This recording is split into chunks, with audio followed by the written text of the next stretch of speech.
अगर waste Ukraine में अपने सैनिकों को भेजता है तो ये रूस और नेटो के बीच सीधा युद्ध होगा और वेस्ट के देश जो अपनी नासमझी दिखा रहे हैं उन्हें शायद मालूम नहीं कि इसका अंजाम कितना घातक हो सकता है। इससे पूरी मानव सभ्यता का विनाश हो सकता है। वो अभी भी रशिया को हल्के में ले रहे हैं। दोस्तों, ये बयान किसी और का नहीं बल्कि खुद व्लादिमीर पुतिन का है। पुतिन ने ये बयान देकर साफ तौर पर न्यूक्लियर वॉर की धमकी दे दी है और पूरी दुनिया को थर्ड वर्ल्ड वॉर के करीब पहुंचा दिया है। पुतिन ने पूरे वेस्ट वर्ल्ड को धमकाते हुए ये साफ कह दिया है कि अगर नेटो मिलिट्री अलायंस किसी भी तरह से रशिया से भिड़ने की कोशिश करती है तो रशिया इसे थर्ड वर्ल्ड वॉर की तरफ पहला कदम मानेगा। इसके अलावा हाल ही में मॉस्को में ISIS टेररिस्ट ऑर्गेनाइजेशन द्वारा किए गए आतंकवादी हमले के तार भी नेटो देश से जुड़ रहे हैं। खबर आ रही है कि ये आतंकवादी हमले से पहले नेटो कंट्री टर्की से होकर आए थे, जिससे एक बात तो साफ हो जाती है कि पुतिन के मन में नेटो के लिए नफरत और बढ़ती जा रही है। इसलिए आज की इस वीडियो में हम समझेंगे कि ये नेटो असल में है क्या, पुतिन नेटो से इतनी नफरत क्यों करते हैं और यूक्रेन क्यों नेटो मेंबर बनना चाहता है। दोस्तों, आपको बता दें कि ये वीडियो हमारे जियोपॉलिटिकल मास्टर क्लास सीरीज की पहली वीडियो है। इस सीरीज में हम एनिमेशन की मदद जियोपॉलिटिक्स के पेचीदा मसलों को बहुत ही आसान भाषा में समझेंगे। 25 वीडियो की सीरीज देखने के बाद में दावे के साथ कह सकता हूं कि इसके बाद पूरे विश्व में कहीं भी कोई भी घटना घटती है तो इसके पीछे की जियोपॉलिटिक्स आपको आसानी से समझ आ जाएगी। ये सीरीज आपको जियोपॉलिटिक्स का मास्टर बना देगी। इसलिए बिना किसी देरी के इस सीरीज की पहली वीडियो को शुरू करते हैं। वीडियो को शुरू करने से पहले आप प्लीज ये वीडियो अपने उन दोस्तों को जरूर शेयर करें जिन्हें रियल जियोपॉलिटिक्स को समझने में बहुत रुचि रहती है। दोस्तों, रशिया के नेटो से नफरत करने के पीछे की वजहों को जानने से पहले आइए सबसे पहले शॉर्ट में हम नेटो को समझ लेते हैं।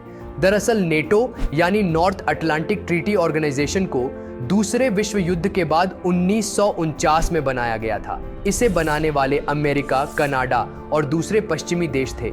ये वो दौर था जब वर्ल्ड वॉर 2 के बाद अमेरिका और सोवियत यूनियन दो महाशक्तियों के रूप में उभरे थे। इसलिए सोवियत यानी आज के रूस से आने वाले किसी भी खतरे से बचने के लिए इस संस्था का निर्माण किया गया था। शुरुआत में नाटो के 12 सदस्य देश Belgium, Canada, Denmark, France, Iceland, Italy, Luxembourg, Netherland, Norway, पुर्तगाल, यूनाइटेड किंगडम और यूनाइटेड स्टेट्स आते हैं। आज 32 कंट्रीज नेटो के मेंबर्स हैं। नेटो ने बनने के बाद घोषणा की गई थी कि उत्तरी अमेरिका या यूरोप के इन देशों में से किसी एक पर हमला होता है तो उसे संगठन में शामिल सभी देश अपने ऊपर हमला मानेंगे। साथ ही नाटो में शामिल हर देश एक दूसरे की मदद करेगा, जिसका वादा नेटो का आर्टिकल 5 करता है। इस आर्टिकल में ये क्लियरली लिखा हुआ है कि N armed attack against one member of NATO shall be considered an attack against them all. इसी वजह से आज के टाइम पर हर यूरोपियन देश नेटो का मेंबर बनना चाहता है, जिसका रिजल्ट है पूरे यूरोप में नेटो का एक्सपेंशन। यहाँ नेटो के एक्सपेंशन को आप अमेरिकन आइडियोलॉजी के एक्सपेंशन से भी समझ सकते हैं, जो अब धीरे धीरे रशियन बॉर्डर तक पहुंच गया है। इसीलिए रशिया नेटो के खिलाफ है, क्योंकि रशिया का ऐसा मानना है कि नेटो रशिया के अगेंस्ट अपने प्रोपेगेंडा को पूरा करने के लिए ही उसके नेबरिंग कंट्रीज को अपने साथ जोड़ रहा है और इसमें अमेरिका का बहुत बड़ा रोल है। आज जहां नेटो खुद को पोस्ट वर्ल्ड वॉर के बाद यूरोप की सिक्योरिटी और डेमोक्रेसी से जोड़कर देखता है, तो वहीं रशिया नेटो को सिर्फ और सिर्फ वेस्ट की एंटी रशियन फॉरेन पॉलिसी की कंटिन्यूटी मानता है, जिसकी शुरुआत 19th सेंचुरी में ही हो गई थी, जब ऑटोमन एम्पायर ने ब्रिटिश एम्पायर और फ्रांस के साथ मिलकर रशिया के खिलाफ वॉर की शुरुआत की थी, जिसे क्रीमियन वॉर के नाम से भी जानते हैं। इसी के साथ ही पूरे वेस्ट वर्ल्ड में एक एंटी रशिया आइडियोलॉजी ने जन्म ले लिया। लेकिन तब तो नेटो की शुरुआत भी नहीं हुई थी। इसीलिए अब यहाँ सवाल उठता है कि नेटो को लेकर रशिया के मन में इतना जहर क्यों भरा हुआ है और क्यों आज पुतिन नेटो से नफरत करते हैं। दोस्तों, वैसे तो रशिया के नेटो से नफरत करने की मेन वजह ये बताई जाती है कि नेटो ने कोल्ड वॉर के टाइम पर सोवियत यूनियन को बहुत नुकसान पहुंचाया, जिस वजह से यूएसएसआर टूट गया, जिसका दर्द आज भी पुतिन के सीने में रह रहकर उठता है।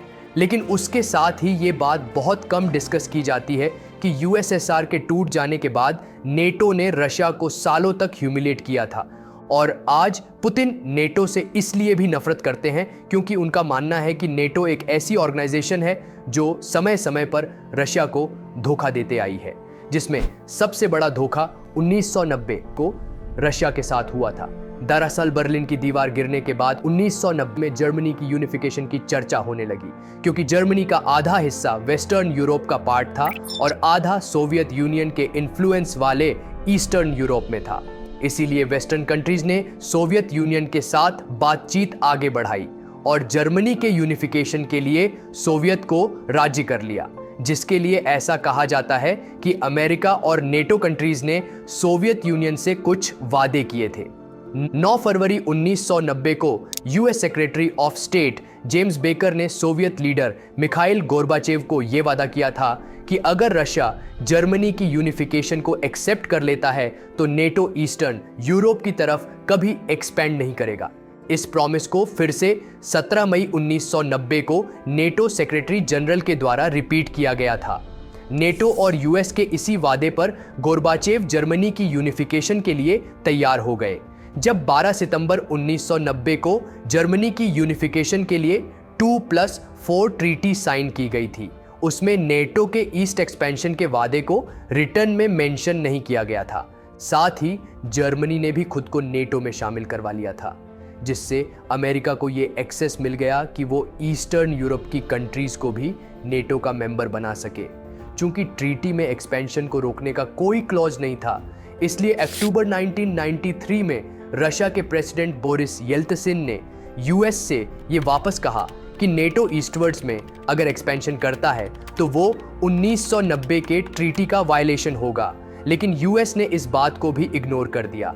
जिसके बाद US secretary of state Warren Christopher Moscow गए और उन्होंने येल्त्सिन को यह समझाया कि जनवरी 1994 में होने वाले नेटो समिट में यूएस किसी भी नए मेंबर के अलायंस ज्वाइन करने का सपोर्ट नहीं करेगा, वो बस ईस्ट यूरोप में शांति बनाने के लिए उनके साथ पार्टनरशिप करेगा, जिससे रशिया की नेटो का एक्सपेंशन न करने वाली बात भी रह जाएगी। इस तरह से नेटो को लेकर अमेरिका ने रशिया को एक और धोखा दिया, क्योंकि येल्त्सिन को लग रहा था कि उन्होंने नेटो के एक्सपेंशन को रोक दिया है, लेकिन हुआ इसका उल्टा। यहाँ वेस्ट ने रशिया को ह्यूमिलिएट करके उसका खूब एडवांटेज लिया, क्योंकि 1999 में चेक रिपब्लिक, हंगरी और पोलैंड जैसी ईस्ट यूरोपियन कंट्रीज नेटो के मेंबर बन गए। इसी साल रशिया के लीडरशिप में भी एक बड़ा चेंज आया और बोरिस येल्त्सिन, जो 1991 से रशिया के प्रेसिडेंट थे, पद से हटा दिए गए, जिसके बाद 2000 में रशिया के प्रेसिडेंट बने व्लादिमीर पुतिन। अब आप सोच रहे होंगे कि पुतिन के प्रेसिडेंट बनते ही उन्होंने नेटो के अगेंस्ट बहुत से एक्शंस लेने शुरू कर दिए होंगे, लेकिन आपको जानकर हैरानी होगी कि साल 2000 में पुतिन खुद ये चाहते थे कि रशिया नेटो का मेंबर बने। इस बात का कॉन्फर्मेशन जॉर्ज रॉबर्टसन करते हैं, जो 1999 से लेकर 2003 तक नेटो के सेक्रेटरी जनरल थे। रॉबर्टसन बताते हैं कि पुतिन ने उनसे कहा था कि रॉबर्टसन रशिया को नेटो ज्वाइन करने के लिए कब इनवाइट करेंगे, जिस पर रॉबर्टसन का जवाब था कि हम नेटो ज्वाइन करने के लिए किसी देश को इनवाइट नहीं करते, बल्कि उन्हें मेंबरशिप के लिए अप्लाई करना होता है। इसी के साथ पुतिन ने ब्रिटिश जर्नलिस्ट डेविड फ्रॉस्ट को एक इंटरव्यू में कहा था कि अगर रशिया के व्यूज को इक्वल पार्टनर की तरह लिया जाता है तो वो नेटो को जरूर ज्वाइन करना चाहेंगे, क्योंकि पुतिन का मानना है कि रशिया यूरोपियन कल्चर का एक इम्पॉर्टेंट हिस्सा रहा है। लेकिन 2004 के आते आते यूक्रेन में ऑरेंज रेवोल्यूशन की शुरुआत हुई, जिसकी वजह से पुतिन का वेस्ट को लेकर मोह भंग हो गया। पुतिन का मानना था कि यूक्रेन में मच रही पॉलिटिकल उथल पुथल के पीछे वेस्ट फंडेड एनजीओज का हाथ है, जो रशिया के अगेंस्ट ईस्टर्न यूरोप को फंड कर रहे हैं। इसी बीच ईस्टर्न यूरोपियन देश Romania, Bulgaria, Slovakia, Slovenia, Latvia, Estonia और लिथुएनिया ने नेटो अलायंस को ज्वाइन कर लिया, जिससे पुतिन को बहुत बड़ा झटका लगा। पहले 1990s में और फिर अर्ली 2000s में नेटो रशिया लीडर्स का भरोसा तोड़ते आया है, जिसने रशिया और पुतिन के मन में नेटो के लिए नफरत भर दी। इसके बाद साल 2008 में पुतिन ने नेटो के अगेंस्ट एक रेड लाइन ड्रॉ करने की कोशिश की, जिसके लिए उन्होंने जॉर्जिया पर अटैक कर दिया, क्योंकि अप्रैल 2008 में नेटो ने जॉर्जिया की मेंबरशिप को कंसिडर करने का प्रॉमिस किया था।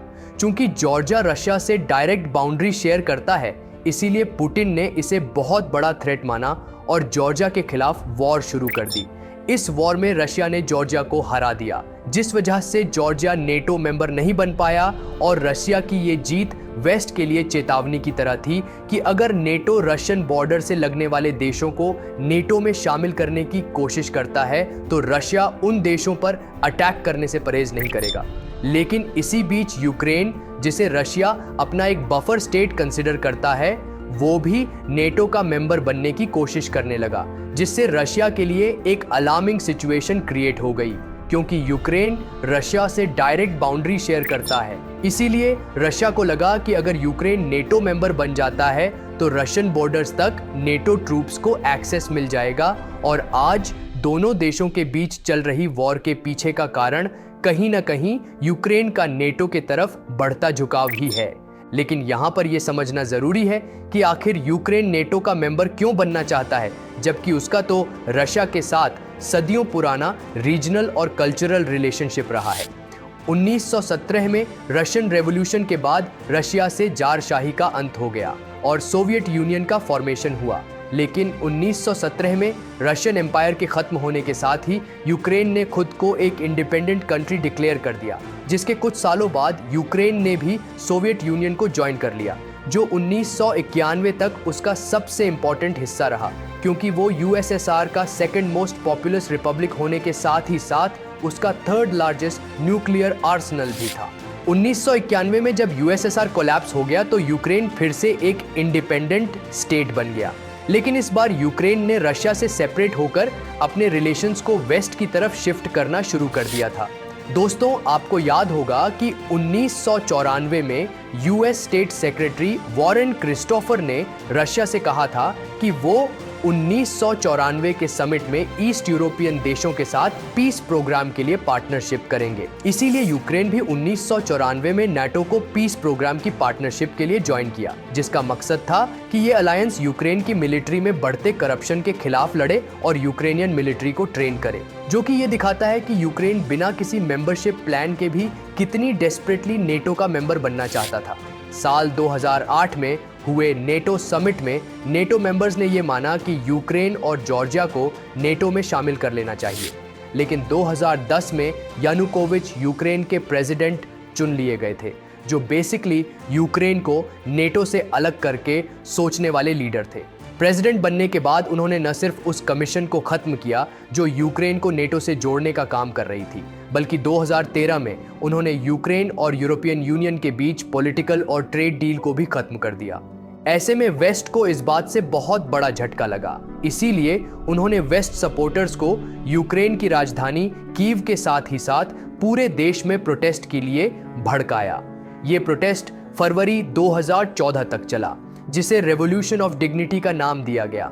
इन सीरीज ऑफ इवेंट्स के बाद रशिया सपोर्टर यानुकोविच को देश छोड़कर जाना पड़ा और यूक्रेन में European union supported government power में आई, जिसके विरोध में रशिया ने यूक्रेन के क्रीमिया को अपने कब्जे में कर लिया। क्रीमिया पर हुए अटैक से यूक्रेन की नई गवर्नमेंट और पूरा देश डर गया और उन्हें लगने लगा कि रशिया क्रीमिया की तरह यूक्रेन के बाकी हिस्सों पर भी अटैक कर देगा, क्योंकि यूक्रेन के पास इतनी केपेबल आर्म्ड फोर्स नहीं है कि वो रशियन अटैक को काउंटर कर पाए। इसीलिए वो और डेस्परेटली नेटो का मेंबरशिप चाहने लगा और उसकी इसी चाहत और वेस्ट के साथ उसकी क्लोजनेस का रिजल्ट हुआ रशियन अटैक ऑफ 2022, जिसके बाद से यूक्रेन कई बार खुद को नेटो में शामिल करने के लिए अपील कर चुका है। इस मामले में क्या रिजल्ट होगा ये अभी तक किसी को नहीं पता, लेकिन पुतिन के हाल ही के बयान ने यह साफ कर दिया है कि अभी भी वो नेटो के यूक्रेन के साथ रिलेशनशिप के लिए बिल्कुल तैयार नहीं है, जिसका रिजल्ट न्यूक्लियर वॉर से लेकर वर्ल्ड वॉर 3 तक हो सकता है। दोस्तों, इस तरह से देखा जाए तो अमेरिका ने सिर्फ अपने डोमिनेंस को यूरोप में मजबूत करने और अपने एम्बिशंस के लिए नेटो को शुरू किया, जिसका मेंबर बनने के लालच में बहुत से यूरोपियन देशों को न सिर्फ रशियन थ्रेट का सामना करना पड़ा है, बल्कि आज इसी नेटो की वजह से पूरी दुनिया के अस्तित्व पर संकट खड़ा हो गया है। क्योंकि अगर यूक्रेन नेटो का मेंबर बन भी जाता है तो रशिया उस पर कभी भी अटैक कर सकता है और जिसके जवाब में न्यूक्लियर वॉरफेयर की शुरुआत हो सकती है। ऐसी स्थिति में क्या एक देश को नेटो का मेंबर बनाने के चक्कर में यूएस लेड नेटो पूरी दुनिया को वर्ल्ड वॉर 3 में ढकेल देगा? आपकी इस मामले में क्या राय है, हमें कमेंट करके जरूर बताएं। साथ ही इस सीरीज की बाकी वीडियोस को भी देखना न भूलें।